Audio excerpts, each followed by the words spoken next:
They are known as the San Antonio Four, a group of friends wrongfully convicted in the 1990s. All four accused of satanic rituals on two little girls and charged with aggravated sexual assault and indecency with a child. I had no idea that wrongful convictions were happening and, along with satanic panic. Ana Vasquez, one of the four women, telling her story and how she fought and never gave up hope. I just could not wrap my mind around being convicted of a crime that never even occurred. This is South Texas Crime Stories, Satanic Panic, Part 3.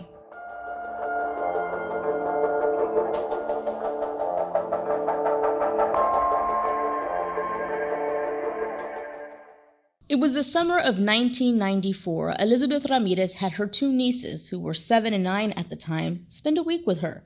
They went shopping, swimming, played basketball, and visited with Ramirez and her three other friends, Christy Mayhew, Cassandra Rivera, and Ana Vasquez.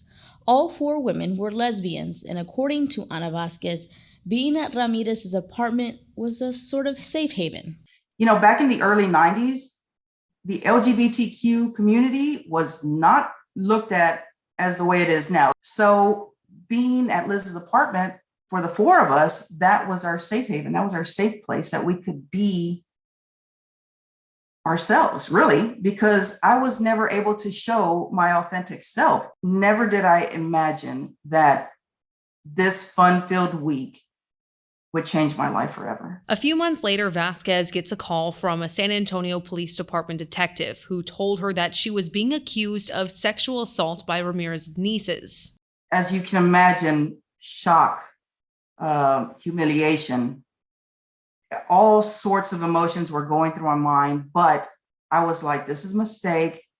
And, basically, what do I have to do? How can we fix this? Never knowing that, that I really should have lawyered up, but, I still fully cooperated. Anna and the other three were questioned and told that the investigation would either end with no calls back or they would hear back. About 6 months later, their fears became a reality. I am at work at Little Caesars Pizza, and two undercover agents come in and they arrest me for now aggravated sexual assault and indecency with a child. Scared, confusion, embarrassment. I was arrested at my place of business. My management was there. Just not really knowing, the whole process. I was just scared. I couldn't believe it. The confusion would only continue into trial. Ramirez had her trial first, and this was the first time Ana ever heard anything about satanic rituals. He presented the jurors with this picture of Liz sacrificing her nieces to her three lesbian friends on an altar of lust. I had no idea that this was a thing until it actually affected my life. I had no idea that wrongful convictions were happening and, along with satanic panic. Ramirez was convicted in 1997 and sentenced 37 and a half years in prison. Ana and the other two women had their trials together the following year, and again, another guilty verdict. The punishment, 15 years in prison. I heard that it was happening, but I couldn't believe that it was happening to me. But their fight wasn't over yet. I just could not wrap my mind around being convicted of a crime that never even occurred. I was still hopeful that the truth would be uncovered.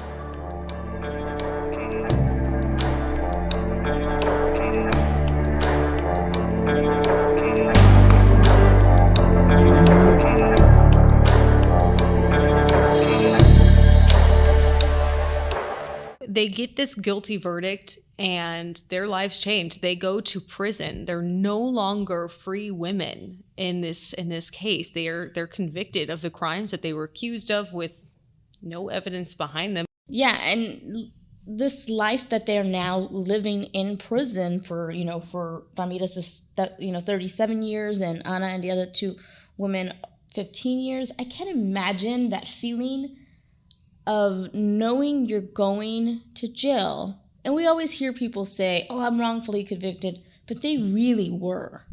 And for something that they never did. Exactly. And we know from media, obviously, and also from hearing from people who have been incarcerated, when you're accused of a crime against a child and you're in prison, life for you is not easy. No, so here's Anna talking a little bit about how it kind of went for them after that guilty verdict and having to just realize then her life was going to be prison. So we were convicted in 1998, and we were sentenced to 15 years aggravated sexual assault, and to run concurrently 10 years for the indecency, okay? But because it was 15 years and below, we were able to apply for an appellate bond. So we continued to fight, but in 2000, it came down that we were, we had lost our appeals and we would now have to start serving our sentence. So it wasn't until 2000 that we actually had to turn ourselves in. Basically, I had to transform my way of thinking and really conform to the prison world now, because that was going to be my life for the next 15 years. I knew I was going to continue to fight. I didn't know how or where or, what to do, but who better to advocate for you than yourself? So that was my life. I was still hopeful, but at this particular point, I had kind of given up on the organizations because they had basically all rejected me. So yeah, she is in there for years and years and years and hoping somebody would help her with this case. And that's kind of how the Texas Innocent Project came around and was created almost at the same time as her case is trying to get back into the courts. Yeah, absolutely. And like you said, it took over a decade for this to happen. And it was created, and Michael Ware, one of the creators, was Anna's lawyer during the evidentiary hearing. And that hearing was held in 2015. Now think about that. 2015, she went to jail in 2000. And served 13 years. By the time that evidentiary hearing came out, she was already out on parole. She still served so much. She served almost the entirety of her sentence. So this hearing was held in 2015, and there were two key pieces of testimony that were recanted. One was from one of the nieces who said she was forced to lie because her father, which was Ramirez's sister's ex-boyfriend, she had rejected him. He made a move on her or whatever, and she had rejected him. So he made his daughters lie and make this whole thing up. How can you do that to another person? I get it, man. Your ego's hurt. The girl you shot your shot at, she said no, she didn't want anything to do with you. Move on. Be an adult. And not only that, but you're forcing your daughters, your young daughters, to make up this lie. And I think I read something how one of the one that had recanted her testimony was like, I couldn't go on knowing I put my aunt in jail for no reason because I was pushed to do it. And I was going to do everything I could to get them out of jail. I mean, yeah, that's got to be something that weighs heavy on her, just like we had heard from John talking about the situation with his father, Marvin. I mean, that weighed on him for years.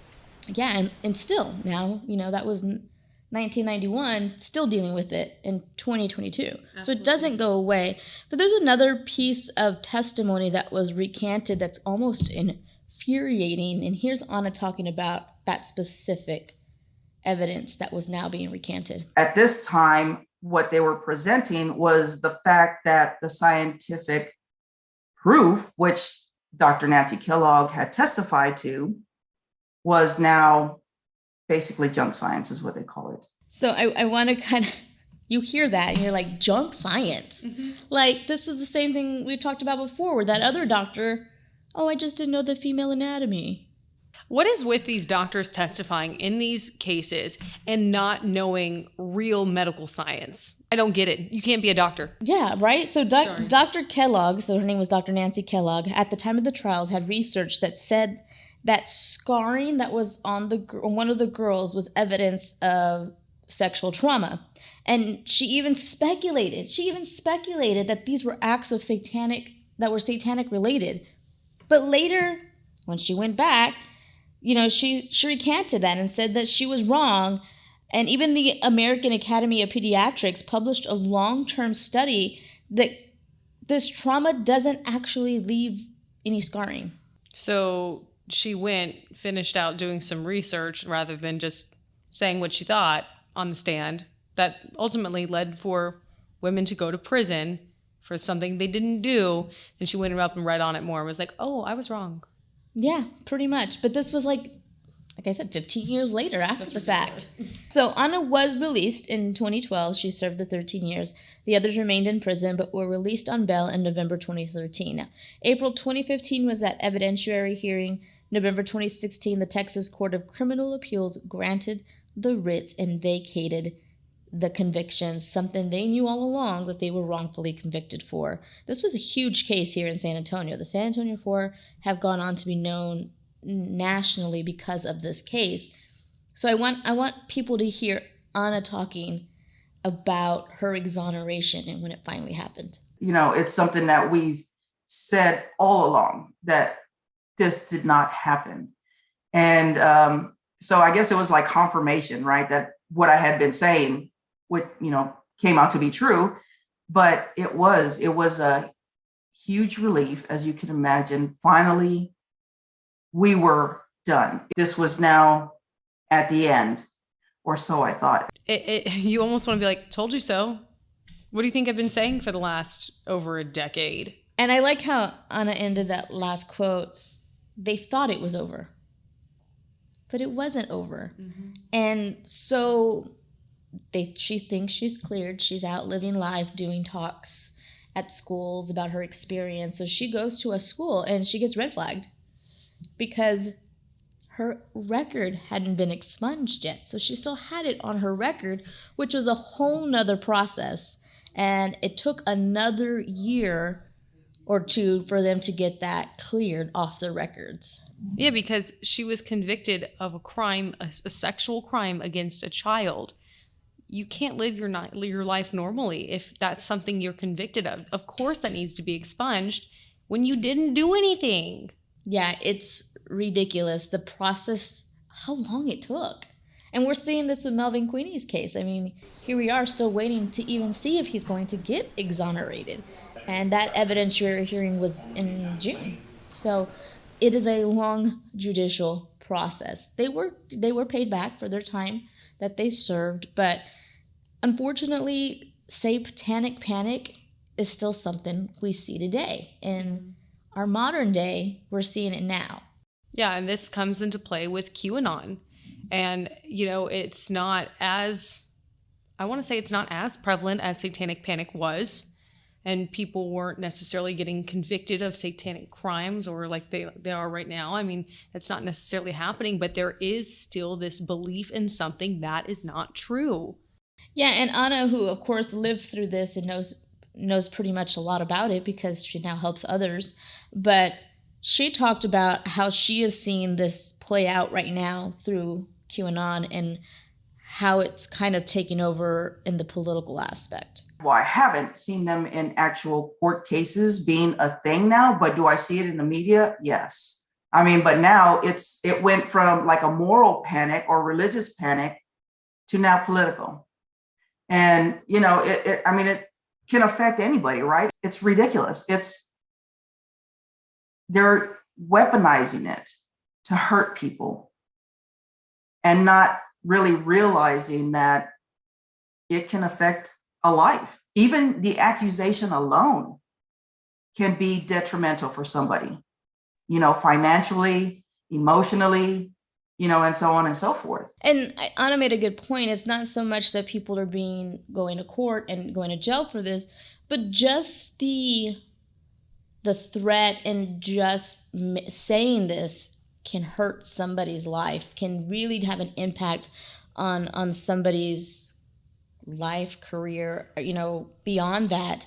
Thankfully, people aren't being wrongfully accused and there's actual investigations going on to prove that these, what's the word I'm looking for, conspiracy theories are not really what they are. Yeah, it just, I mean, everything with QAnon, it's just this belief in something that just is not real and is not founded. And I think with satanic panic, we saw it so widespread across the whole country. With QAnon, it's maybe not as widespread, the actual physical acts that are happening, but we have seen real life ramifications, like that pizza parlor in Washington, D.C. There have been very real cases linked to QAnon beliefs, and people just have to understand what they're accusing others of is not happening. So now Anna works for the Innocent Project of Texas, which is the same, group of lawyers that helped her, as the director of outreach and education to help others and educate others. And we talked to her for like how long? I mean, our Zoom call could only last 40 minutes because that's how much a free Zoom lasts. And we both were texting each other afterwards saying, we wish we could talk to her for double the length of time. We want to just sit with her for lunch one day or something, because she's just so interesting. Her story is so interesting, but it's not just her story. It's just her as a person. Yeah. I mean, she just has such a huge heart too. Yeah. And she's so kind and she's funny. And it just, I mean, I don't know if I could still be that positive a person after going through what she went through, but she is. Yeah, and I love that she is making sure with her work now, she is able to help others that, if somebody who's wrongfully convicted now, for her, there was nobody there. There wasn't a Texas Innocence Project at first, when she first got convicted. And she and her family had no one to go to, no one to talk to. And she wants to be that person for other people. So we really appreciated her taking time to talk with us. Like you said, she tells her story so well. You could still see emotionally how much it weighs on her. But you could also see how proud she is of who she is and the work she hopes to express to others. And you asked a really good question that she kind of ended our interview with, was, how do you want people to know you beyond your wrongful conviction? And this is what she had to say. I would like people to not remember me and the circumstances surrounding my wrongful conviction, but I want to be looked at now as that beacon of light when people are out searching for help. That's what I want. I don't know if it'll happen, but that's the way I want to be seen. South Texas Crime Stories will be taking a 2-month hiatus. We aren't going away. We're just working on something big, and we will be back in January with more crime stories. And later in December, we'll be making a big announcement. We want to thank you all for making this podcast so successful and tuning in. Please listen back to all 5 seasons. Yes, 5 seasons. You can go also to our KSAT YouTube channel to watch the episodes as well. Our editor, Tim Stewart, who we have to give a shout out to. Shout out, Tim! Has done an amazing job putting those together for us. And it's been really interesting to see how our team is starting to grow. Because, like I said, we have big things coming next year. You won't want to miss it. So thanks again for listening. This is South Texas Crime Stories.